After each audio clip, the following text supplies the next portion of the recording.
co-chair with the absolutely remarkable Tammy Wyman of the Kate Stoneman Day Committee. On behalf of our committee, I welcome you to the 19th annual Kate Stoneman Day at Albany Law School. As any good 19-year-old in the last teenage year, I am proud to announce we have a Facebook page. And so you can friend us. For those of you who think that social media is it's more preferable to walk over hot coals, you can go to our website at www.katestorman.org, where we will keep a repository of all of the video and keynotes through the years, as well as other really just fascinating information about this program and about Kate Stoneman. A special recognition tonight should go to, is Kristen here yet? Kristen Kean? Oh, okay, so not yet? We'll do that later then. Okay. The Kate Stoneman program is an important part of the Albany Law experience and the Albany Law tradition. It's an experience that allows us to reflect on the noblest parts of our past while evolving and growing to create new traditions. Our 2013 Kate Stoneman Visiting Professor, Hilary Charlesworth, a professor from the Australian National University and a pioneer in international human rights, received her Stoneman Award this past Monday evening after delivering her highly informative and riveting lecture on rights, regulation, and ritualism in international law. Congratulations, Hilary, who is with us tonight. We are honored that you have become part of the Kate Stoneman family, and we intend to take up the call that you made on Monday to create a new generation of Kate Stonemans.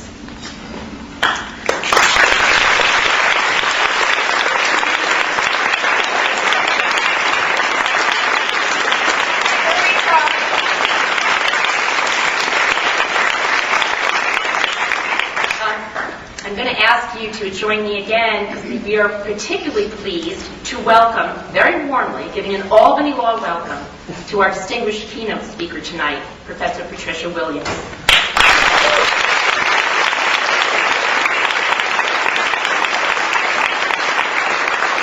we look throughout the audience, we have visitors from around the globe who will be participating over the next 2 days in a conference on human rights, gender, and the law. So welcome to Albany, to the Catholic region, to Albany Law, and ask anyone around. We're a friendly folk. If you want to know where the restrooms are, where Starbucks are, any place, we can help you. Now, this I want to address to the law students, and I see many of you out there, and some recent alums. I want you to look around this room. It contains a community of folks from which you can learn and with which you can connect. We are especially privileged this afternoon to have so many esteemed members of the bench and bar here with us, and a sincere thank you to each of you who I know makes the time to come here each year and to support this and many other Albany Law School programs. We also thank the many government officials and representatives, community organizations, leaders, activists who have joined us for this very special occasion. Those of you who are law students, if you don't know who's who in the room, just ask anyone who looks like they're over 30, and they will tell you who everyone else is. During this program this evening, 4 uniquely qualified women, including our keynote speaker, will join the prestigious circle of Kate Stoneman honorees.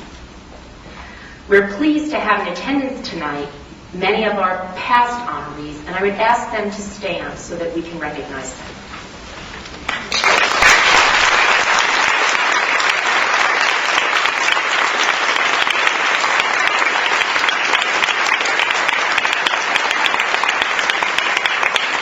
You continue to amaze and inspire us, and we know that you will continue to help us raise the next generation of Kate Stonemans. For those of you who are new to the Kate Stoneman program, we do need to dwell for just a brief moment on the genesis of this event and of this very celebratory day. So Kate Stoneman program honors the significant contributions of women in the law, and lawyers, both male and female, who advance the role of women in and equity under the law. It is named for our path-breaking, coalition-building, activist, reformist, legal strategist, and first woman alum, Catherine Kate Stoneman. Now, many of us know the fact that in 1886, Kate challenged the biased, discriminatory law of her day and became the first woman admitted to practice law in the state of New York. But I think it's equally important to think about why she fought so hard to change the law in the face of a very resistant culture. We do have some of Kate's words. Kate told the governor of the state that she wanted to be admitted to the bar, quote, chiefly to extend the fields of women's activity. And she described it and echoed Susan B. Anthony, saying that at that point, options were limited by custom and discriminatory laws to occupations such as housekeeping, sewing, cooking, domestic nursing, teaching in dame schools, and other, I would note, less remunerative and publicly less powerful positions and occupations. Her successful change to the New York Civil Code did not just advance her admission to the bar. It paved the way for so many of us who are women lawyers today in this room, and it also was a piece of legislation that prohibited exclusion based on gender or race. Kate chose wisely in attending Albany Law School, whose admissions policy was noticeably more progressive than any of the other schools of the day, particularly in New York State. Prior to Kate's admission, Albany had already enrolled its first African American student, Native American student, and other immigrant students who at that point in our country's history were receiving some shunning and some discrimination. In 2009, our Kate was inducted, as she well should have been, into the National Women's Hall of Fame in Seneca Falls.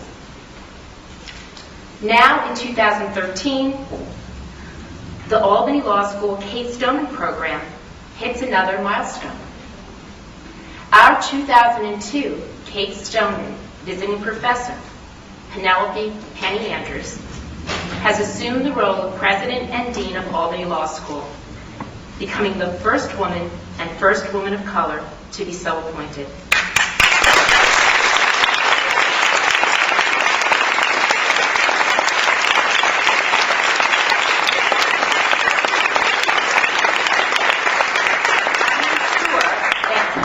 In her some things to be very proud of: boundless energy, determination, strength, and optimism.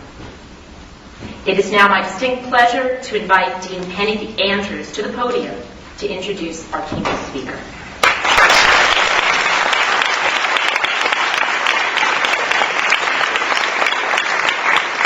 Good evening, and thank you, Mary, for that very gracious introduction. I want to start by welcoming all the distinguished people in this room, all of you from the judiciary, from law practice, finance, students, the faculty, and from the community. Thank you for being here. As you know, events like this, really, there's a lot of work that goes into this, and I just want to start by recognizing Tammy Weinman and the people who put together this program. Thank you very much.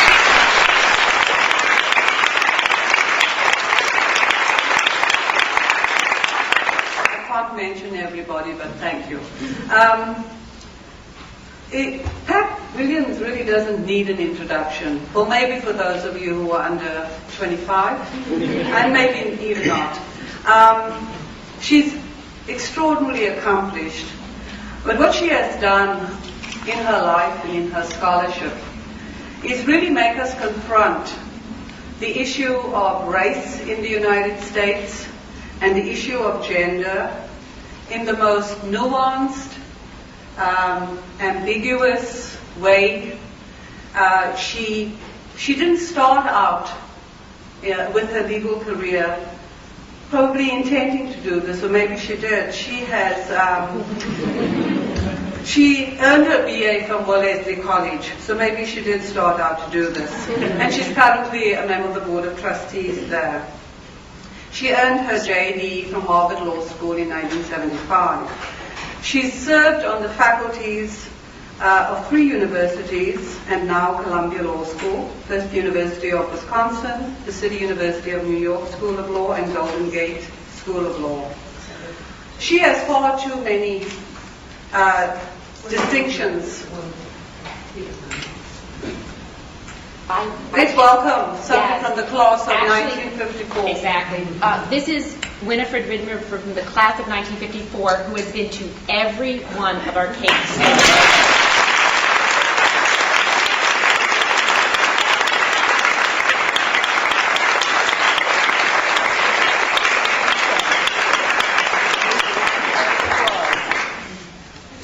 Welcome.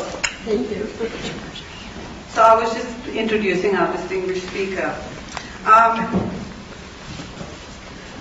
Pat's books, starting with The Alchemy of Race and Rights, and there was a trilogy, The Rooster's Egg, and Seeing a Colorblind Future, The Paradox of Race, as I said, was one of her, certainly she, in the scholarship and in these books, she unearthed and she made us think about race in a way that was linguistically charming, linguistically entertaining, but also quite painful.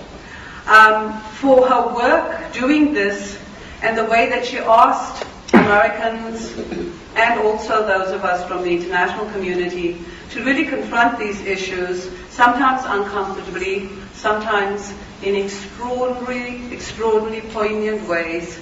For that work, she received the Macarthur Fellowship, which is one of the highest distinctions for an American citizen.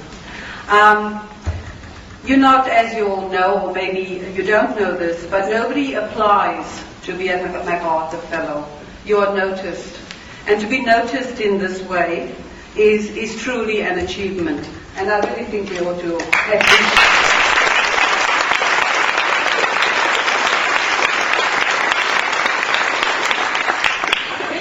just say that the BBC runs a series of lectures every year called the Reef Lectures.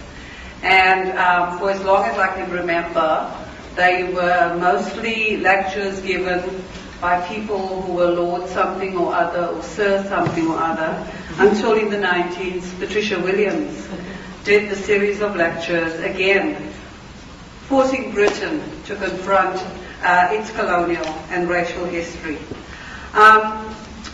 Last month I was at Columbia Law School, where there was a celebration of Pat's work, a full-day celebration. Some very, very interesting scholars and advocates were there. I can't mention them all, but I think Anita Hill deserves mention, Lonnie Bernier, and Anna DeVere Smith.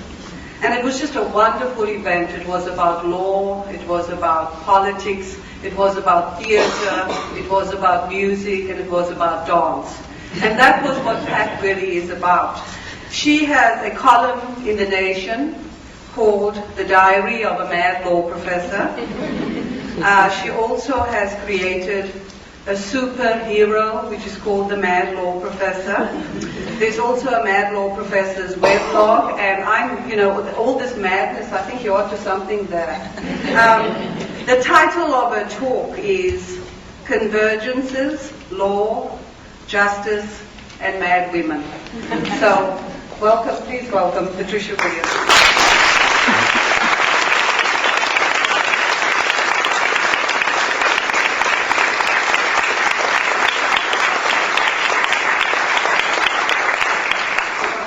Such a tremendous privilege and an honor to be here today. Thank you, Penny. Thank you, Tammy Wyman, who I don't answer emails very easily, and so I always have to thank the person who is in charge of, or the forefront of email correspondence, because it's a thankless job. So thank you. Thank you, Mary.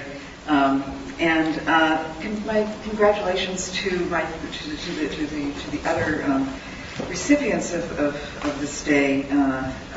I guess Lisa Frisch, Teresa Snyder, and Elizabeth Loewy. It is, again, a real pleasure to be here, and I went on the website to see what I should talk about and how I should tie my remarks in with Catherine Stoneman, or Kate Stoneman, and I saw this, I was intrigued because I saw the picture, not of Ms. Stoneman, but of the dress that is apparently somewhere in a case on this campus. The lovely tucked frills of lavender silk organza dress it is described as on your website. And it was very interesting because it, I went on the website on the day that our president, of whom I am so very, very fond, nevertheless made the comment, which I am not so very, very fond, about Kamala Harris, which is to say that she was the best-looking Attorney General in the country. And so I thought I would begin with a sort of meditation on what it is that an Attorney General is supposed to look like, what the best-looking means, and what does that mean about, how Attorney Generals are supposed to look, what are men supposed to look like, women supposed to look like, black women in particular. And of course, I wonder, because I am of a certain age, and times have changed so rapidly since my career began, and I began my career as really pretty lonely and miserable. Now, I was lonely and miserable in my chosen profession. How lonely, how miserable, you may ask. Well, how's this? Not as lonely as Ruth Bader Ginsburg. I came to law school at a time when there were at least 8% of us, not merely 8 out of 500. So there were about 40 of us, women, at the law school. But it was still the last year that they had Ladies' Day, which is to say they would call on you one day a month, and then they would throw what they call powder puff questions at you, which were light. But I think it says something about the intransigence of those times and of law schools as institutions generally, that from the time of Ruth Bader Ginsburg to the time that I got there in the 1970s, so from the 1950s to the 1970s, we still had only 8% of the class, and it was still 92% men. And I've got to tell you, among that 92% men, I was actually a classmate of Mr. Mitt Romney, or Governor Mitt Romney, or he was in my class, I'd like to say. Anyway, so you can see why those times did not necessarily prepare him for these times, and why the women of my class felt at loose ends, lost in the world even before binders for their kind. So some numbers would be helpful. You must remember that there were very, very few women and virtually no women of color in legal academia when I then began teaching in 1980. I was one of 6 women of color in the entire United States, including at the traditionally black colleges. There were 4 African Americans, 1 Latina, Rachel Moran, and 1 Asian American, Pat Chu. Those 3 of us are still teaching. And things were to change very rapidly after that, but they hadn't at that point. And so the question was, what did we look like? And of course, I think I sort of want to go back to the times when, I've been thinking about a lot about this recently because, we're now debating whether or not to have televisions in the Supreme Court. And I think it's sort of lost on many people the degree to which the Supreme Court is still a very, very formal place. And without the visuals, you don't realize that government lawyers are supposed to wear morning coats. And so a few years ago, when Elena Kagan became not just the Supreme Court, but just before that, the first Solicitor General of the United States, there was a really, sort of epiphenomenal fashion crisis about whether or not she was going to have to wear a morning coat. And if she didn't wear a formal morning coat, then what would she wear? Now, that tradition began shortly before Kate Stoneman's time, in 1870, when the office of the Solicitor General was founded. And of course, back then, it was more of the morning coat itself was more or less the equivalent of what a Brooks Brothers 3-piece suit might be today, elegant but not completely archaic. And today we associate the morning coat with arch formality like weddings, state funerals, or an afternoon at Ascot or Henley.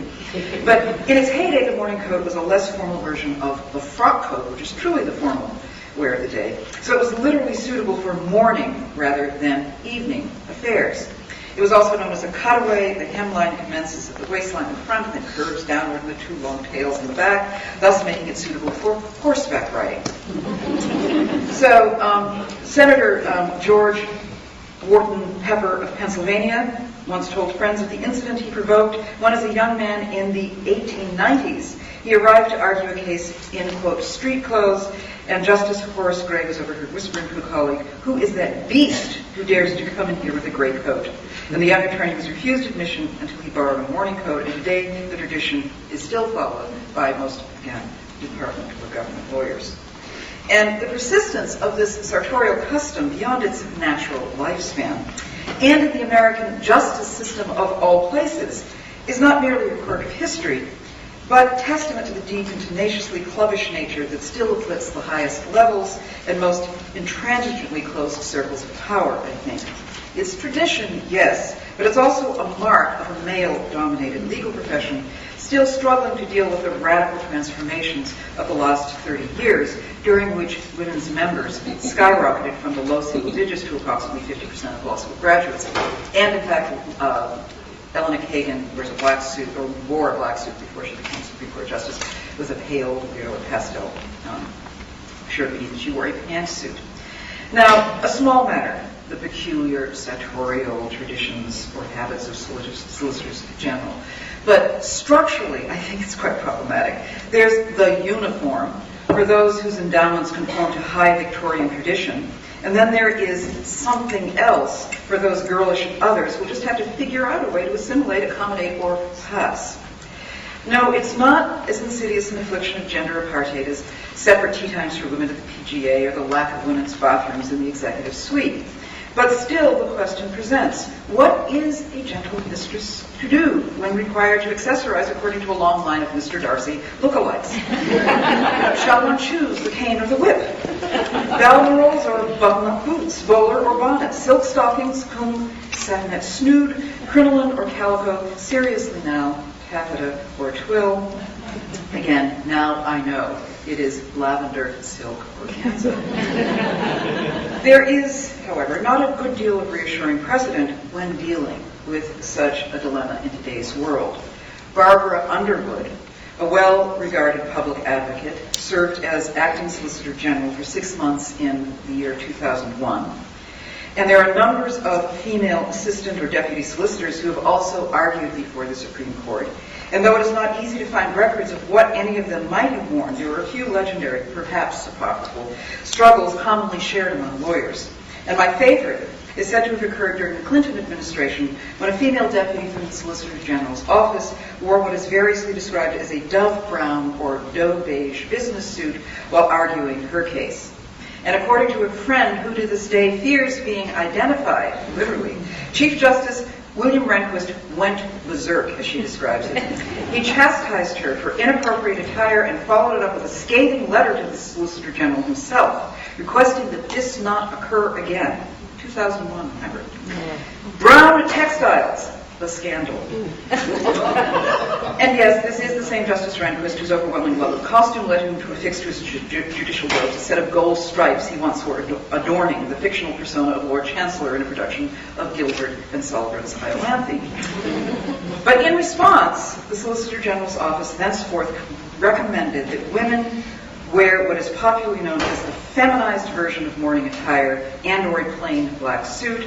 And in case you're wondering, a feminized morning suit is more or less like the men's version, only with its darts at the bust line. That is a dark jacket, often with silk trim on the lapels, and those perky Scrooge McDuck tails flapping out behind, and a striped charcoal skirt. And there's an open question about whether the same requires a Windsor knotted tie with a starched winged collar. And in her lovely meditation, A Room of One's Own, Virginia Woolf writes that Thackeray's, quote, affectation of the style, with its imitation of the 18th century, hampers one. She thinks about looking at Thackeray's manuscript to see, quote, whether the alterations were for the benefit of the style or for the sense. And remember, she's writing in the early 1900s, thinking back 100 years before, as we are today, looking back on the 1890s. And she said, but when one would have to decide what is style and what is meaning, her reflection was interrupted.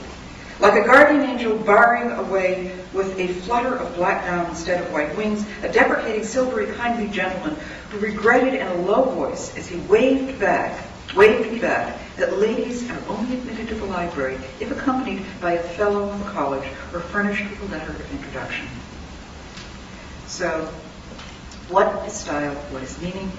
Are the justices of the Supreme Court of the United States really unable to concentrate on the laws of the land when female advocates wear timid deer bird brown frocks rather than manly tailored frock coats? Are they really better able to engage with serious issues when 21st century men must gussy themselves up like 19th century dandies in order to be heard? What does equality mean if the most iconic advocates in our justice system comport themselves according to 19th century models of male virtue? And if it's tradition we love so much, should not the female alternative to the morning coat be that of a ruche-trimmed mini-top hat with ostrich feathers and tulle silk veil, a puff-sleeved blouse on overlaced corset, tantalizing the ankle bracelet shirt, made yet more tantalizing by a large bustle undergirded by sacks of horsehair attached to a series of latched collapsible wires and springs for ease of sitting.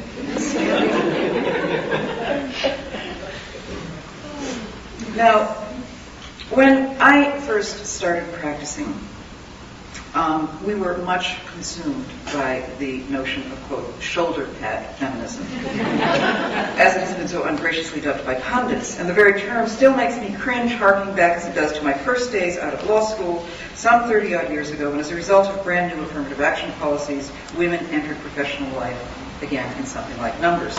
Sisterhood of the traveling pantsuits is how Hilary Clinton has described it. But it really is hard to remember, I think, how flummoxed everyone was at the prospect of women in the boardrooms, women in courtrooms, women in power, and women even in the bathrooms. And at Columbia Law School, they did not have separate women's rooms over the first floor until sometime after I got there, and I got there in 1991. And for a while, we had unisex bathrooms on every floor, and then we had women's rooms every other floor, with men's rooms every other floor, and finally, until they renovated the building, now we have them on every floor.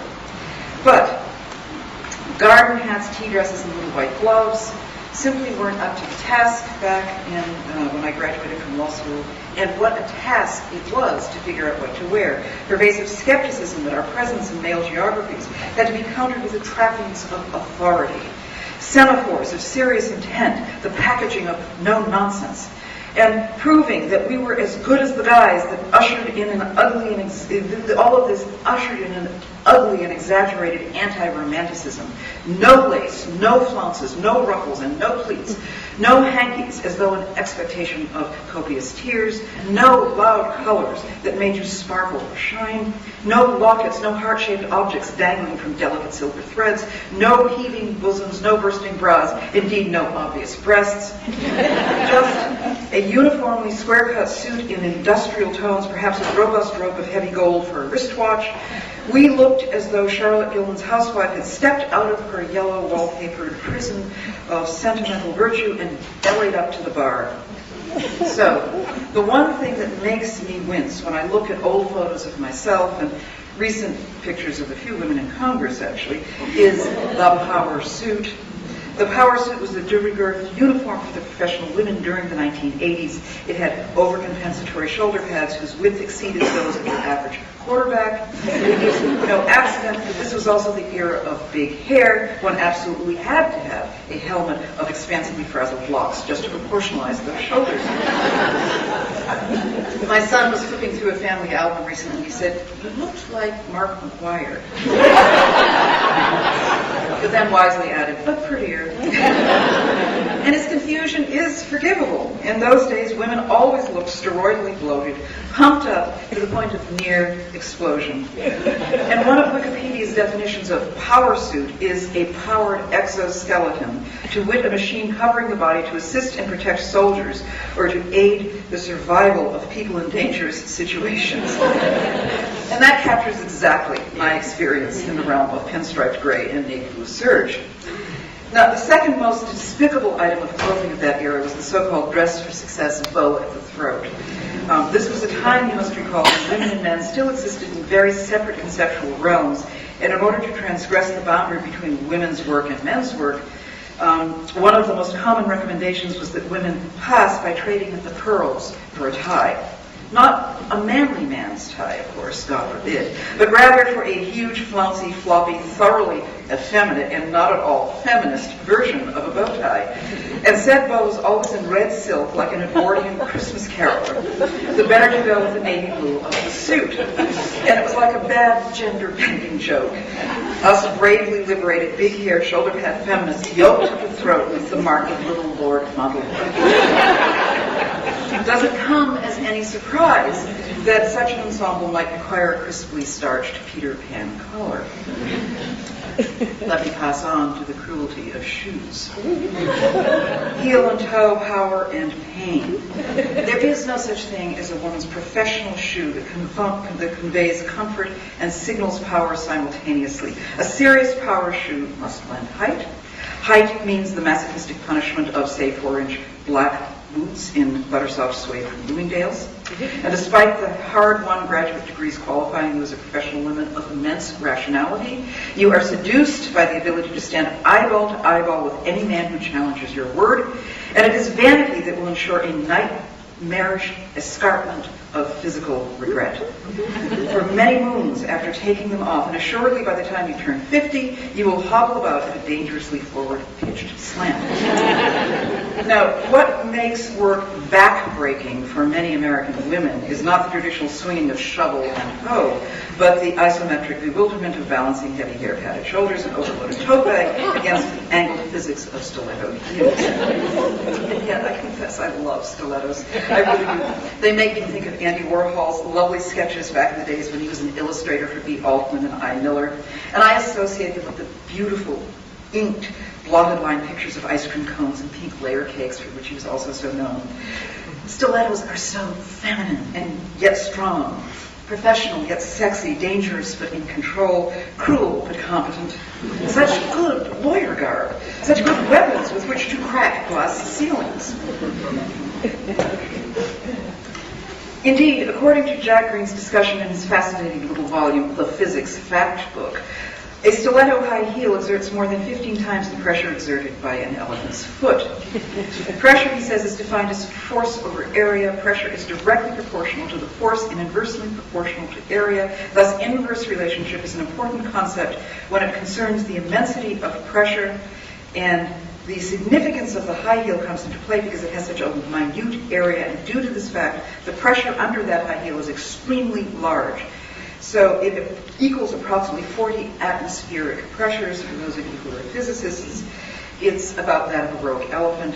So if all of this rogue elephantine female power could have found its expression in an aggressively adorned tea hat or a ferociously iron-fisted velvet glove, how much more comfortable we would all be. Instead, it had to be the shoe, so relentlessly jackhammering its liberatory tattoo upwards into the spine. And there is no perfect antidote to such suffering. Yes, there's always the frequent and furtive resort to stub-nosed little girl flats, Alice in Wonderland shoes, ballerina slippers, aerosols with bouncy, innocent rubber ball bottoms. Such honest footgear may be gloriously, eye-rollingly more comfortable, but flats do diminish no matter how much they try. They make you shorter to start with, even if shorter means your actual height. They make me personally feel as sedate as a nun, even when they come in leopard print. And some of this is probably because I associate that round-toed shoes with the boring old blood-colored Oxfords and wool knee socks I had to wear from kindergarten to middle school. School shoes, sensible shoes, back in the day when Twiggy was iconic and the luringly unsensible dandelion puff in a Peter Max miniskirt, Twiggy wore Cuban heels and patent leather go-go boots. And my mother, the breeziest of upbeat matriarchs, dismissed my complaint summarily. Lace them up. No one's going to remember your shoes 100 years from now. But how wrong she was. I would be a different, happier, more charitable human being if I had not had to wear those ugly red Oxfords with their unforgiving arch supports. And perhaps today I wouldn't be so easily smitten by shoes, with not just elegant spindles for heels, but sharply tapered triangles for toes, PowerPoints. And the pathetic thing is that when I walk into a meeting wearing my kick-ass Jimmy shoes, I almost understand why some women have their toes altered to fit into those things. It's worth the pain. My IQ, my courage, my logic are outstanding with those stilettos. But still, it was a phase. And I must say that that phase, for me, has come to an end when I studied Michelle Obama's lawyer wardrobe. There was nothing angst-filled about it. No guilt-ridden designer shopping sprees for her. There's an ease about her self-presentation that telegraphs confidence. She seems unencumbered by hair hang-ups, makeup issues, clothing crises. And personally, I don't believe that we're in a post-race or a post-feminist moment, but watching her, I do think that she models a kind of free, at last, post-assimilationist aesthetic, at least. Not a mere sidekick to political power, not a church lady, not a trophy wife, and not invisible. She's sort of loose and classy and looking good, but definitely thinking about more important things than how she looks. It's inspirational to see her upbeat, offhanded grace, so unsaddled by anxiety, so unmarked by the effort of conforming and erasure and overcoming. And so, to come here today, I thumbed through my wardrobe in search of redoing my image accordingly. I looked for the fabulously relaxed silk sheath dresses in rich colors like both Mary and Penny wore today. And I found only two things in my closet that could remotely be called sheaths, one in black wool, the other this gray polka dot thing. And I must correct this in proximate shopping opportunity. But for the time being, alas, polka dots have to do. But before going out, I did ditch the stilettos, if you notice. I put on my comfy gray sneakers with straps, as you can see. I consider this a kind of graduation, particularly for a woman of my age who was so deeply socialized in self-flagellation and masochism. Then I opened the door to come here, and believe me, with this shoes, I am finally ready to dance.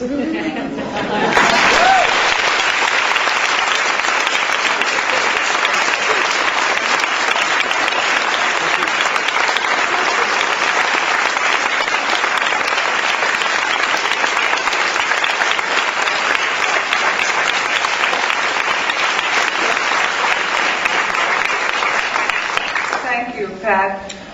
We'll take some questions or comments from the floor. Nobody wants to talk about shoes? What do you think about the Kamala Harris thing from last week? I think it's really unfortunate. I'm sure it was an off-the-hand comment. I don't think it is as stupid as, illegitimate rape and pregnancy comments. So, I do want to keep a sense of perspective about it. But I do think it's inappropriate for somebody who's in the position that he's in to make a comment about appearances. And I think that it's clear that wouldn't have happened if she were a man. And I think that, we have to bear that in mind. And so I'm sorry to see him do that. I was really sorry to see him do it. But again, Do you think it's more just that the media made it an issue? That's the problem? No, I think it was really a stupid thing to say. and certainly the media was going to. You could sort of predict that. There have been so, and particularly in a moment that is as bitterly partisan as ours, and so much of the sort of off-the-chart stupid remarks that one can categorize as sexist have come from one side of the aisle, that people were just hoping that a prominent Democrat would say something that was, that could be splashed across the media. So I think it was predictable, and I think it was thoughtless. So, and too bad. What do you think of the quality of his apology and how quickly he issued it? I think he knew better at the moment. Yes, I think that people are becoming very practiced with apologies. Haven't you noticed how shiny the apologies are these days? Everybody has one or two in their knapsack ready to break out, at a moment's notice. So I just think apologies are ever so much better than they used to be.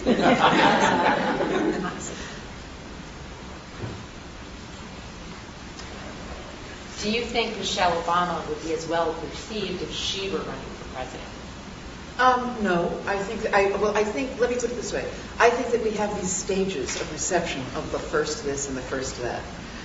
And so I think that when, that Hillary Clinton went through, she's had a roller coaster of torture around being the first woman this or the first woman that. Or even when she, the cookie remark, she didn't want to stay home and bake cookies at a time when she was trying to express her liberated instinct. When she advocated for health care as First Lady, when she tried to break out of the First Lady role as simply being ladylike, but actually having something to do with her brain power. I think she's enjoying something which is like an upsurge now when she's become positively heroic. Who knows whether that will last if she actually runs for president. We'll be back to nutcracker comments. I think that similarly we do the same thing with race. It's, we began with, the fact that Obama had an unusual background made people, I think, in the media not quite know how to categorize him at first. So he became categorized as the exceptional good black person. I mean, there really is a history for this, but the history is that we've never seen anything like this. We've never seen somebody like this. But we've done this before in history, we really have. And then by the time it sort of settled into, a more familiarity, then familiarity bred contempt. And so I think that that's, we'll see. And and the contempt is extraordinary. I mean, the number of death threats and that sort of thing is just off the charts. And there was a thing on This American Life about an Obama impersonator just within the last few weeks. And the impersonator can't go, and even where they know he's an impersonator, and he fears for his life because people are so racially hostile, not just hostile. It's not just political, it's racial animals. So I think we'll go through a couple of these roller coasters for the next few decades. So I have a question. Could you comment on how you see feminism changing as the demographics of generations have changed and ways that younger women are seeing their mothers working in jobs that my mother didn't work in? How do you see it changing for future generations? I hope it is, I think that just the familiarity of seeing women in professional roles inevitably changes some things. I also think we're in a quite precarious moment because I think that, that what has been understudied or under-researched, I think, is the degree to which there have been two levels of the women's movement. And part of it's racialized and part of it's classed.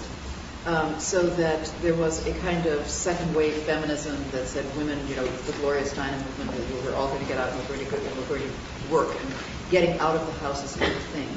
And I think that was inflected largely by white women's, middle-class women's experience, whereas at the same time, black women, even middle-class black women, always had to work, really had to work.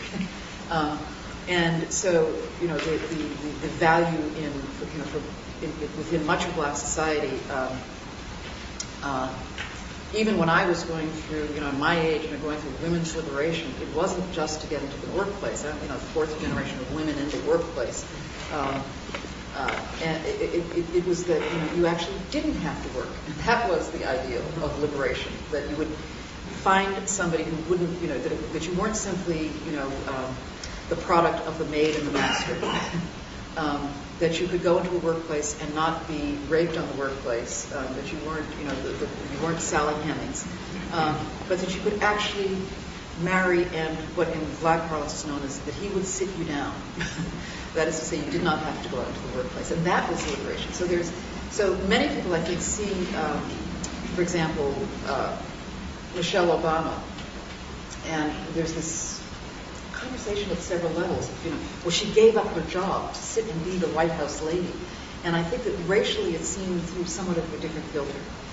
That there is a black woman in the White House being called a first lady. Whether she's treated as that in the general public is another question. But, this is a tremendous honorific and a tremendous shift in how black women have ever been situated, just the geography of the White House and first ladyhood. is enormously significant within black populations of all sorts. And the fact that she had the option to go in and out of her profession.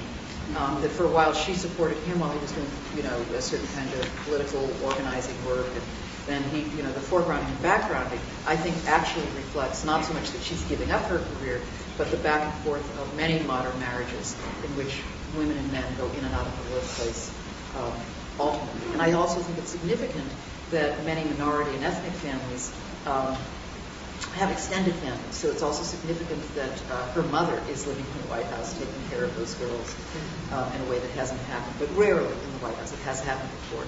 And so I think all of this is a kind of differential model. I also think that at this moment, where there are such huge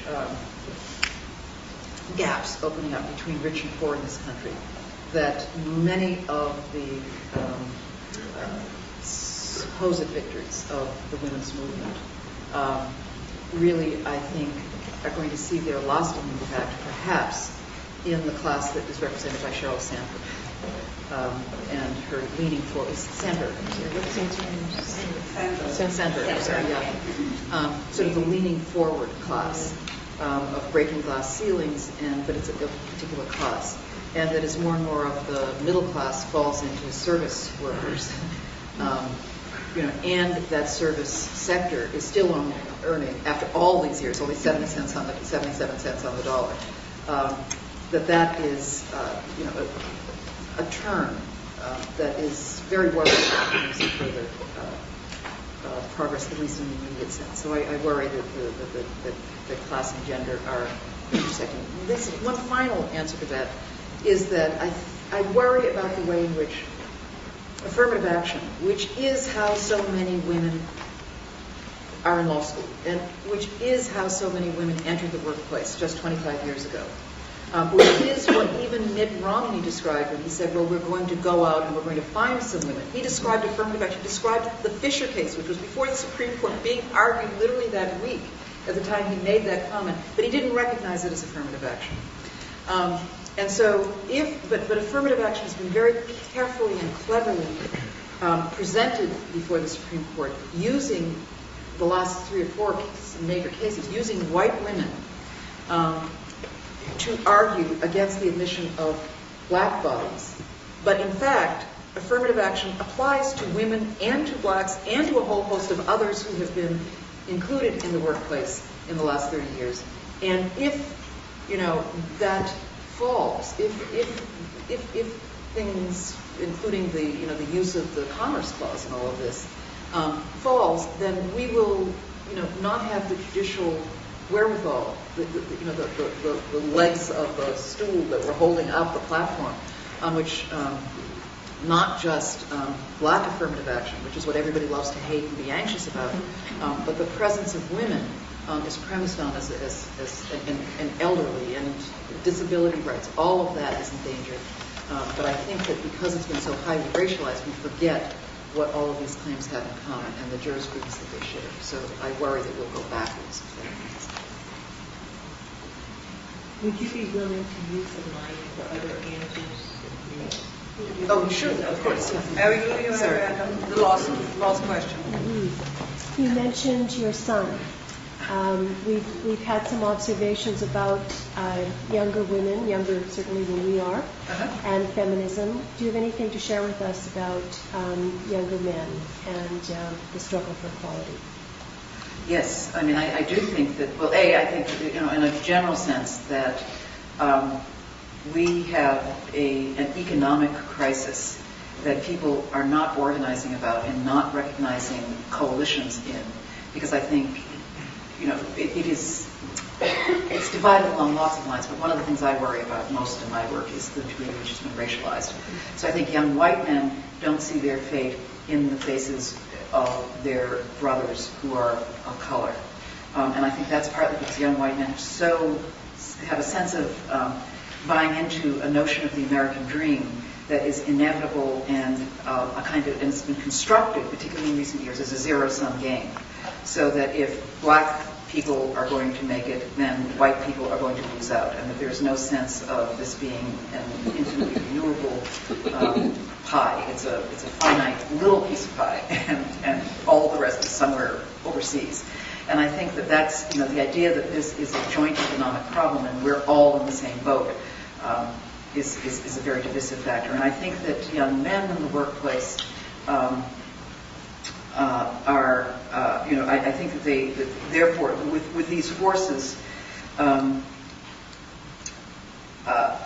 dividing them in this way, and then overlaid with the media of the zero-sum game, I think it's no accident that so many young white men are a demographic that listen to Glenn Beck or Fox News, feel immensely threatened without recognizing that young black men, young Asian men, young people, the millennial generations also feeling extremely threatened.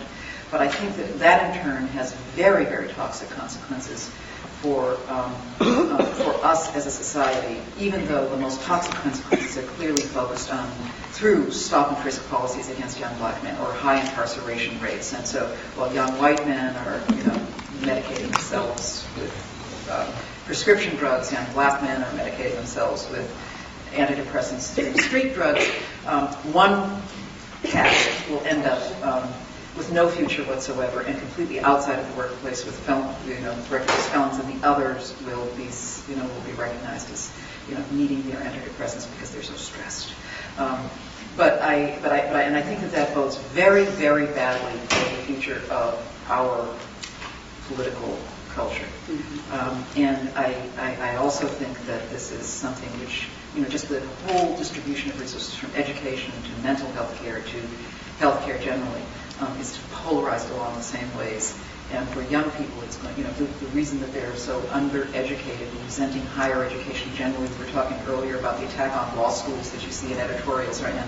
I mean, nobody is sort of linking that to the fact that education at every level, including higher education, has been defunded, so a greater and greater percentage of the costs of it have been turned to students, and so it's basically allowing those who have the most resources to begin with to educate themselves better, while other people are being told, well, you don't really need to go to college. Or Tom Friedman wrote an article recently about you have to invent your own jobs, and well, that's fine if you're the 17-year-old genius who can get $1 million contract from Yahoo, but most of the rest of us, even the most creative, even the Macarthur who's, if I had to come out of law school and invent my own job, I'd probably be supplementing my income by flipping burgers as I did all the way through college. And so that's I think that world is very troublesome in terms of who is going to be composed, who composes the middle class. And what large numbers of extremely poor people and undereducated people or ill people. Thank you. Thank you. So we have a few awards to give out, but before I do, I'm going to use the words that the Macarthur Foundation used when they described Patricia Williams' work. Her voice has created a new form of legal writing and scholarship that integrates personal narrative, critical and literary theory, traditional legal doctrine, and empirical and sociological research. And she's used that brilliantly in this talk. Thank you, Pat.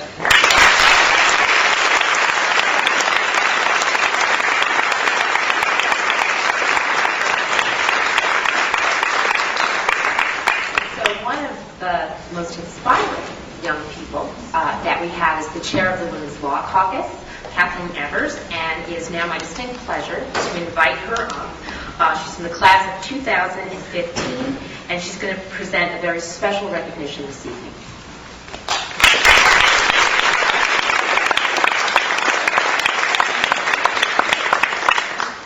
Hello. I am so honored to be able to present this very special recognition to Lisa Frisch. Lisa has been the executive director of the legal project of the Capital District Women's Bar Association since 2003. Under her leadership, this not-for-profit organization provides pro bono and low-cost legal services to meet the civil legal needs of the working poor with a very special representation program for domestic violence survivors. Lisa is also the former director of research and criminal justice at the New York State Office for the Prevention of Domestic Violence, While there, she directed the development of statewide policy, managed programs, and evaluated the civil and criminal justice response to violence against women. I first met Lisa when I was planning the Women's Law Caucus Domestic Violence Vigil this past October. I had, through email, asked her to speak, and her response, which I have come to learn is very Lisa-esque, was, why listen to me? Instead, who better to listen to than a client who is a survivor?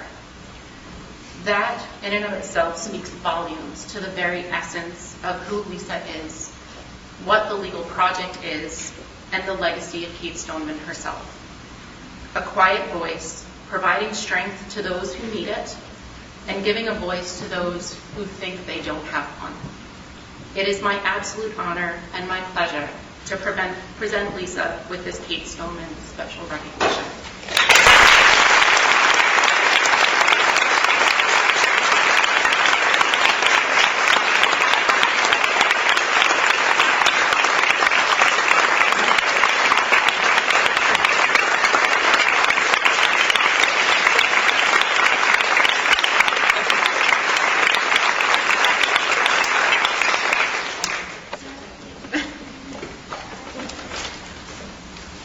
Wow. I'm honored and humbled with this amazing award. I have to say, when Penny left a message for me at about 8 a.m. on a Saturday morning that I received this award, I thought they must have made a mistake. Because I don't know if you are aware, but I'm the only non-attorney so far that has been honored with recognition on Kate Stoneman Day. And it's kind of usual because I'm often the only non-attorney in the room in most of the work that I'm doing. But honestly, I wouldn't be here if not for all of the women and the men that I worked with over many, many years trying to change the way that we respond to domestic violence. Many of them remember me when I had big shoulder pads and even bigger hair. And certainly all the love and support from my family and from my legal project family who are here. Many of them are here today. So I really appreciate that. It means so much coming from the law school, particularly under the leadership of Dean Andrews, having it be the first woman and woman of color leading this law school. So thank you so much.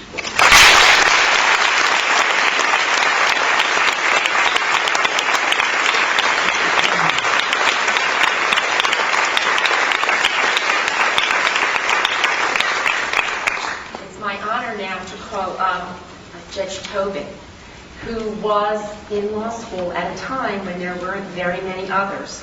And she is going to present the second award of the evening, this evening on behalf of the Teresa Higgins Snyder class of 1964. Judge Tobin.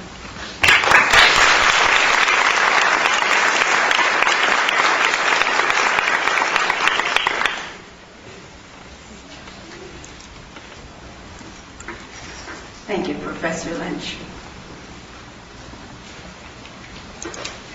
Could I be heard all right up in the back there? Yes. Thank you. Okay. It's my honor this evening to present the second award to my dear friend of over 50 years, Teresa Higgins Snyder. I first met Terry in 1961. I met her here in the law school on the second floor in what was euphemistically called the ladies' lounge. Actually, it was the ladies' room, and they had put 3 lockers in it, one for each of us in each of the classes. I was a senior, Terry was a freshman, and together we constituted 2/3 of the women's enrollment in the law school. I checked out that room today, but it's now a faculty restroom.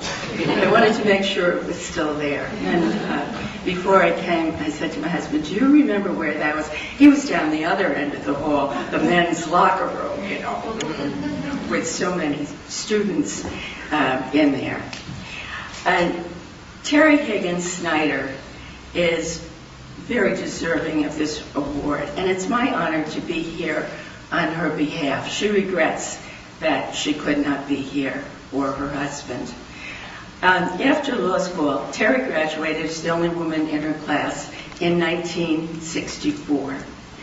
And she and her husband, Don, was of the class of 1963, went on to settle in a rural area of New York State, central New York, West Winfield. They raised 4 children there, 3 daughters and a son. And while doing this and being a partner in the law firm, Terry also served on town and village and school boards. She is a woman who has inspired others in the footsteps of Kate Stoneman. I think that the idea of this is best put forth by words of her 3 daughters. Each of her daughters and her son are practicing attorneys. Each of them has married a practicing attorney. And at the end of the acceptance speech that Terry gave, you'll see something interesting that happened to the 10 of them as a family.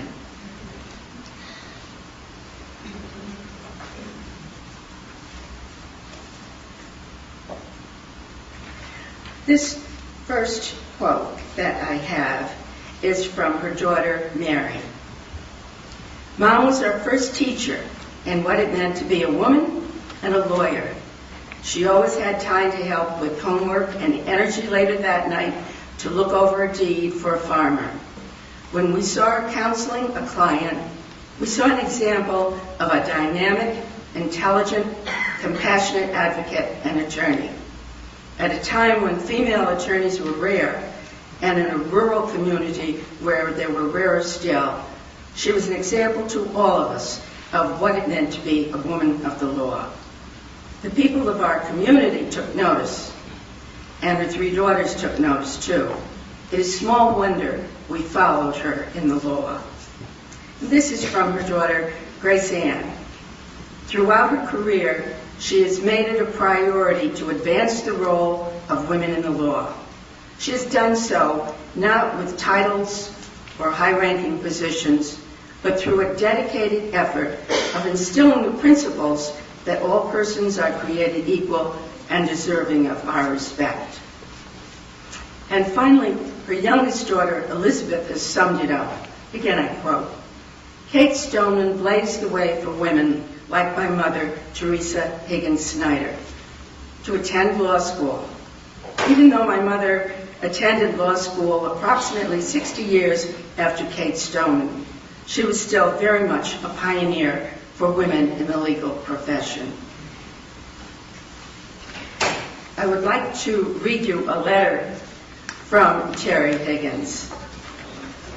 First of all, I am very grateful to be a recipient of the Kate Stoneman Award for 2013. It is indeed an incredible honor to receive this award and to join the many distinguished recipients of the past years. My days at Albany Law School were a very special time in my life.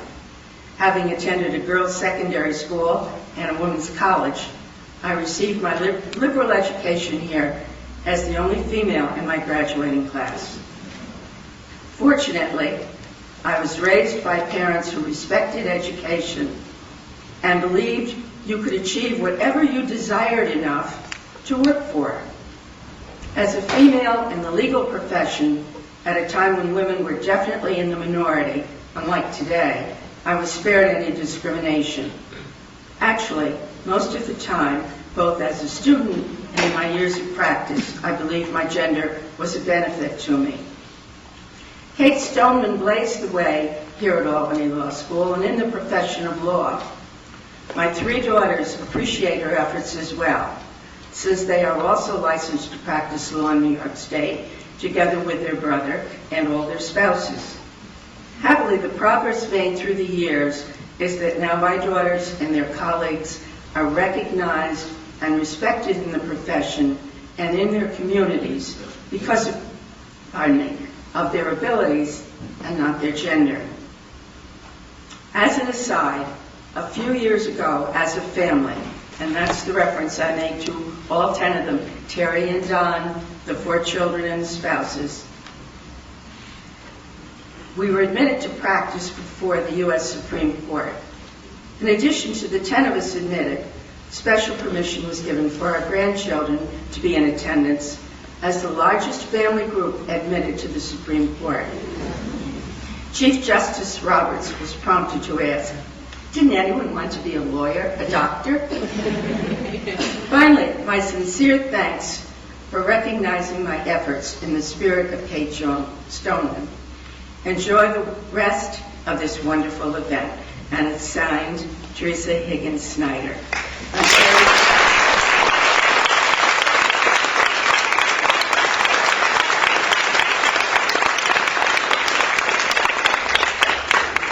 For exemplifying the ideals of Kate Stoneman and serving as an inspiration and role model for women and girls, I am pleased to accept the 2013 Kate Stoneman Award on behalf of my very dear and very deserving friend, Terry Snyder. Thank you.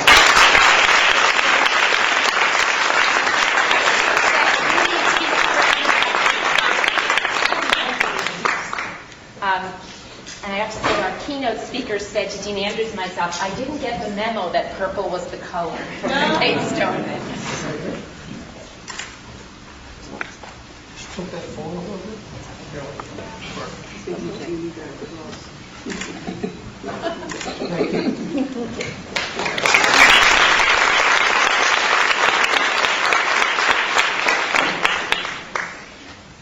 I now have the distinct pleasure of calling up and inviting Professor Rosemary Bailey to present our final award.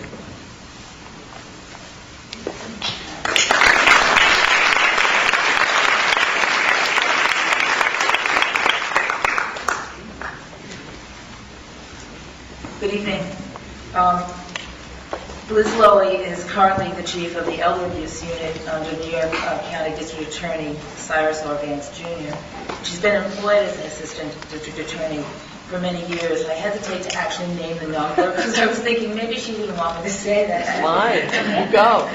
Okay. She probably was wearing white shoulder pads and bows. 27 years. She began her career in one of the office's trial bureaus where she prosecuted domestic violence, child abuse, sex crimes, and homicide cases. And I think all of that came to fruition when she was appointed to the attorney in charge of the domestic violence unit and then went on to the elder abuse unit. She, in 2009, many of you may have actually seen her names in the paper because she was co-trial counsel at a highly publicized trial in New York City involving financial exploitation of Brooke Astor, who is a very well-known person in the city. And after initiating and leading investigation, the trial culminated in a guilty verdict for Miss Astor's son, Anthony Marshall, and his attorney. And that conviction was just recently upheld. So that was very good news for the office. It's truly a pleasure for me to present this award to my dear friend and colleague, Liz. She served as a voice and advocate against the abuse of vulnerable individuals across New York State and actually across the nation. And she's educated countless of lawyers, social workers, and other professionals about how to identify elder abuse, how to investigate it, take steps to end it, and where necessary, bring the law to bear on the abusers. In the tradition of Kate Stoneman, she's established herself as one of the nation's foremost elder abuse advocates and is truly deserving of this recognition. And so for your tireless efforts in being a voice for the voiceless, I'm happy to present to you the 2013 Kate Stoneman Award.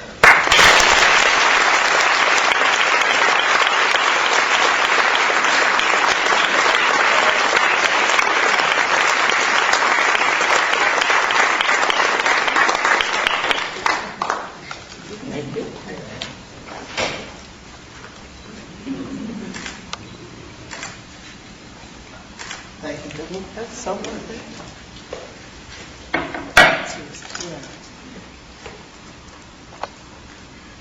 Thank you so much, Rosemary.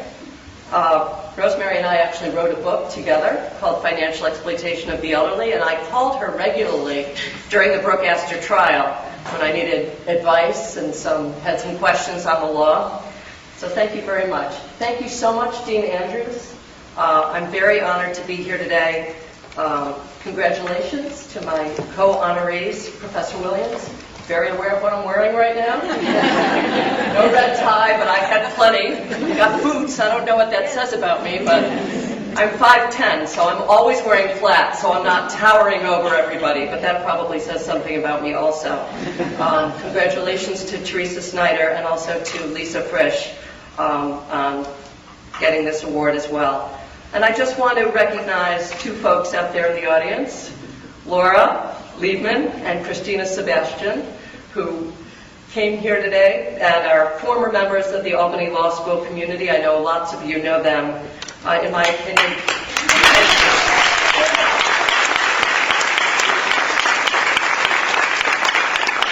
together with James Kellerhouse, I think they really changed the culture here at the law school. They modernized it. I think they made it current, at least for me, and they made the school very accessible, both to the students here, the alums, the folks in New York. So thank you so much for coming here today.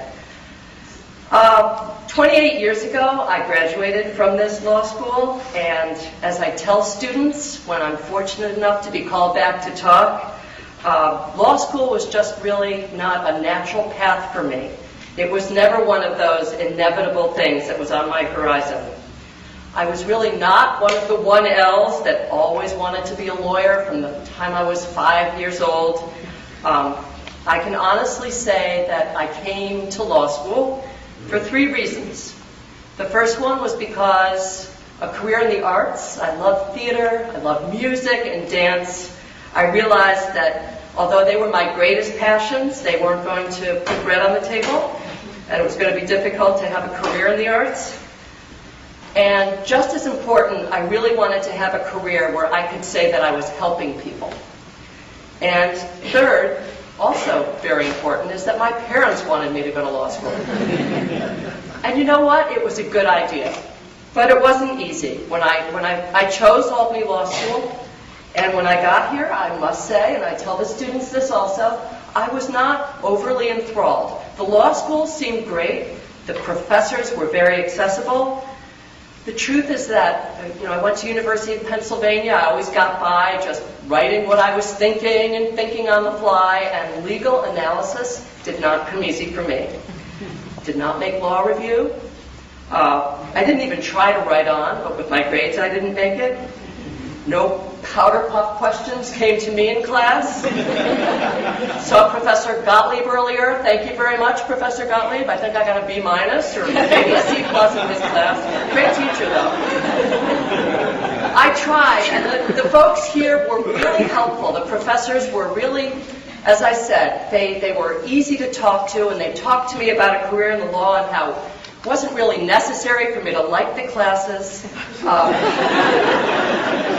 They helped me with issue, rule, application, conclusion. The truth was that the kids who did the best in law school when I was here were engineers, so it was really, law was somewhat about thinking like a mathematician. So I learned a lot. Someone introduced me to a couple of alums from here. I went to work at Martin, Noonan, Hislop, True, and Schutt. I was very lucky to be working with great alums like the late Nancy Sills, Charlotte Buchanan. These women were wonderful role models for me, but even having their tutelage, I couldn't even see myself in a law firm. And then 2 things happened, and they happened here, and they really did change my life. The first was moot court. I love doing mock trials. And even back then, even without this beautiful room, this law school had a great moot court program, and I found that really exciting. I argued in the Gabrielli competition, which is still goes on today. I was lucky enough to be able to argue before Judge Wackler, Saul Wackler, who I never thought I would get to see when I was at the Manhattan DA's office, but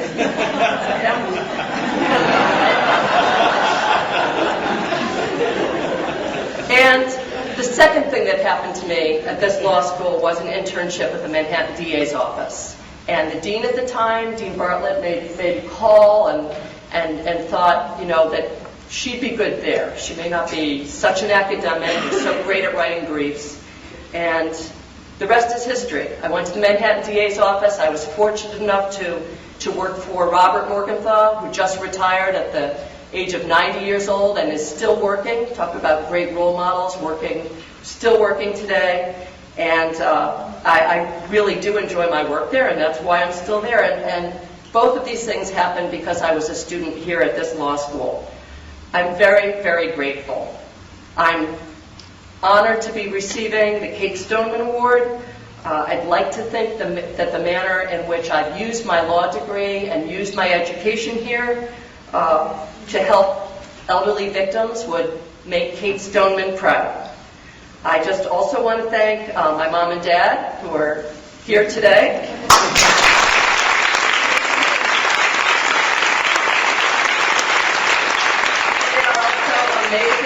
Amazing role models. My dad, who is in his mid-80s, formerly provost here at RPI, right over in Troy, and head of aerospace at Georgia Tech, is still working well into his golden years.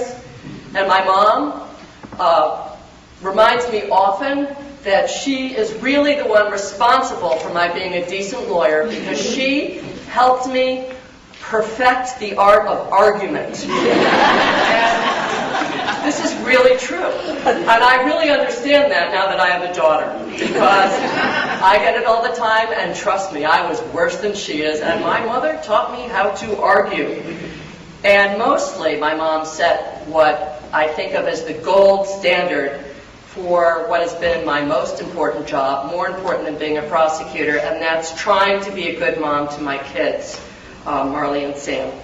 And I also want to, of course, thank my husband, Paul Giddens, who's sitting right in front. He's a great husband, an amazing father, and has a work ethic that inspires me. I tore himself away from work to be here today, so thank you so much, Paul, for coming. And thank you, all of you. I never thought I would be here today, ever, when I was in law school. And I did enjoy it here, too. It's a happy ending. I love my job now, and I thank you so much for honoring me with the Kate Stoneman Award.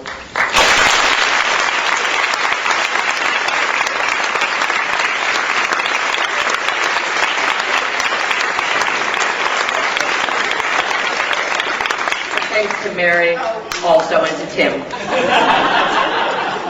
Do I do anything? No, you can take your award if you want. Okay, everyone else's is here. So. Would you please join me in another round of applause for all the recipients?